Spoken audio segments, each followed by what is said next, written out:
Friends நம்ம இப்போ வந்து வாதநாராயண குழம்பு வைக்க போகிறோம். இது வந்து நல்ல உடம்பு வலி, பிடிப்பு இதெல்லாம் இருந்ததுன்னா, இந்த குழம்பு செஞ்சு சாப்பிட்டிங்கன்னா ரொம்ப நல்லாயிருக்கும். அ வாயு தொல்லை இருந்தாலும் இது வந்து சரியாயிரும். இப்போ இதுக்கு தேவையான பொருள் வந்து எண்ணெய் ஊத்தியிருக்கோம். கொஞ்சம் நெறையாவே ஊத்திக்கோங்க ஃப்ரெண்ட்ஸ். இது கொஞ்சம் எண்ணெய் மிதக்கிற மாரி தான் இருக்கும். நல்லெண்ணெய் ஊத்திக்கிட்டிங்கன்னா ரொம்ப நல்லாயிருக்கும். என்கிட்ட ஆயில் தான் இருக்கு. ஆயில் தான் ஊத்தியிருக்கேன். கடுகு போட்டிருக்கேன்.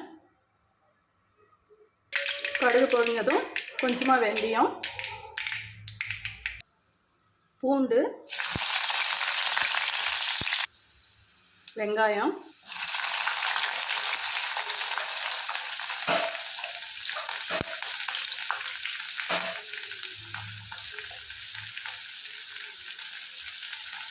வெங்காயம் கொஞ்சம் அதிகமாகவே போட்டுக்கோங்க ஃப்ரெண்ட்ஸ்.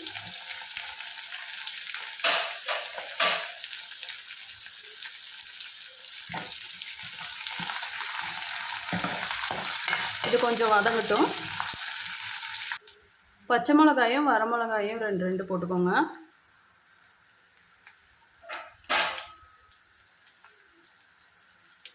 கருவேப்பிலை கொஞ்சம்,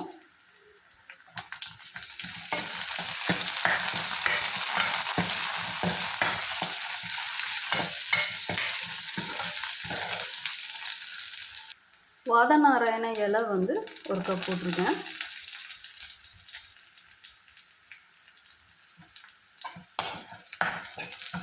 கொஞ்சம் எண்ணெயில் வதக்கிக்கோங்க.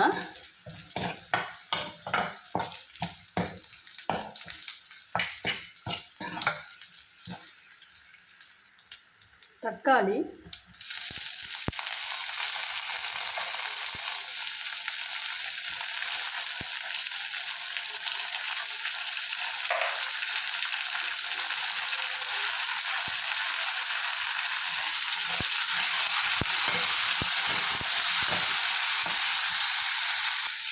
உப்பு, மிளகாத்தூள்,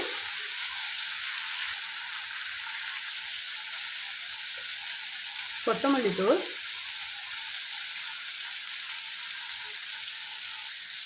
மஞ்சத்தூள்,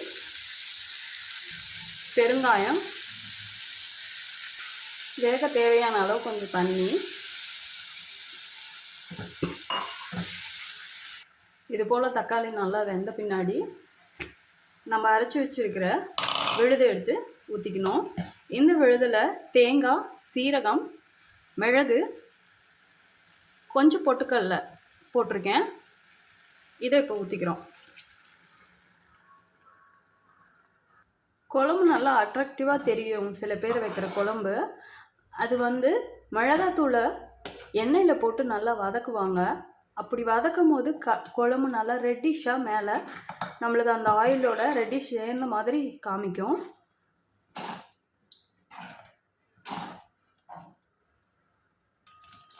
கடைசியாக புளி ஊற்றிக்கிறோம்.